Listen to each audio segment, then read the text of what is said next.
So go ahead and Barhanovich. I ran a Miss Hospitality. Started in 1972. The boat started in 1962. okay. You got into fishing. How'd you get into fishing? I got an offer from my daddy. He asked me, I was working at Ingalls as an NDT technician. He says, would you like to get out of there? I says, sure would. He said, would you like to start running a boat? I said, yeah. So we bought a boat from Ingalls and converted it into a charter boat. And that's where I got started. Yeah. I mean, I got started when I was a kid. Right. I mean, wake me up at 4 in the morning and go on the boat. I didn't want to do all that. I was a teenager. I've been out that night and running the roads. And couldn't wait to get on a boat and go to sleep. And the captain wouldn't let you do that. Yeah. You was working, huh? Yeah. So you grew up fishing Biloxi, I'm sure, right? Yes, born and raised. Where were we running the roads back then? And what year? That's what I want to know. I want to know all the history of Biloxi. Where to run the road? Yeah, where was y'all partying back then? But we had the Vapors. We had all kinds of places to go. Yeah. I mean, pool. You went to Henry's. You went to Union. You went, out by Keesler, Triangle, and all that. But we had a lot of stuff to do. I mean, a little bit different coast back then, though, right? Yeah. Like I think before the casinos. Back then, if you was old enough to get to a bar, you could get you a drink. Right. I mean, if you could see over it, you could order one. But my dad told me, don't go past Rodenberg. And that was like telling me not to. Yeah. Not to do it, but I had to do it.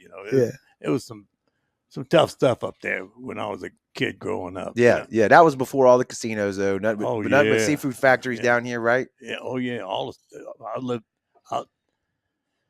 When I got married in 1968. Okay.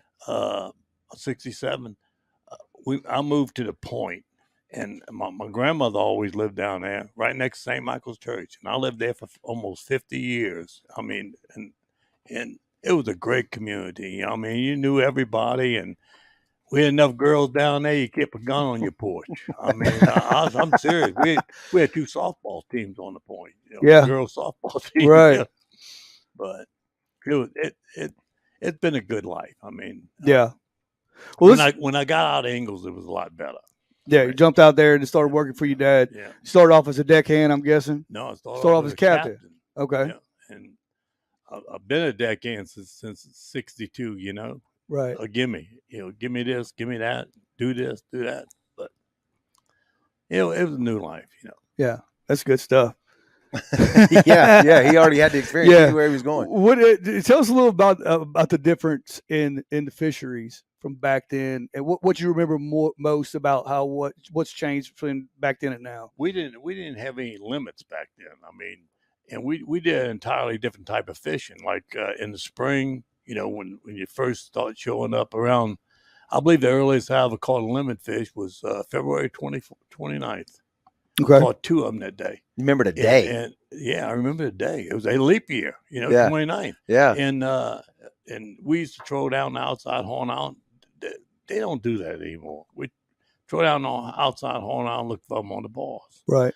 And a bunch from Pascagoula, they'd be up there in them skiffs looking for them, And you would see them. I mean, the one we caught was about 68 pounds. That's good fish. Trolling. Right. And after that, you catch mackerel and stuff. And after that, we'd start fishing the shrimp boats, And, you go to the shrimp boat, you had bonita, you had jack, a few jacks, not jacks like they got, jack cavals like they got now. Yeah, they're everywhere. And you had wormy sharks.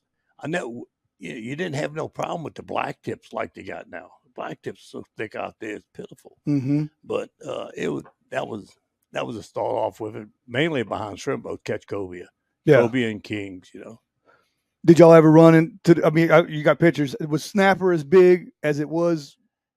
Back then, if you got in the snapper, you just run across them. I mean, like a boat hung up on them. I mean, we like I told y'all earlier, we had a lure in but we'd go to the rigs and catch lemon fish and a few snapper. But most of the rigs we fished was in 70, 80 feet of water. They didn't have nothing any deeper. Right. I was on top of a rig looking out, and I seen a rig out there. So I told the captain, I I told my deckhand, we're going out there to that rig.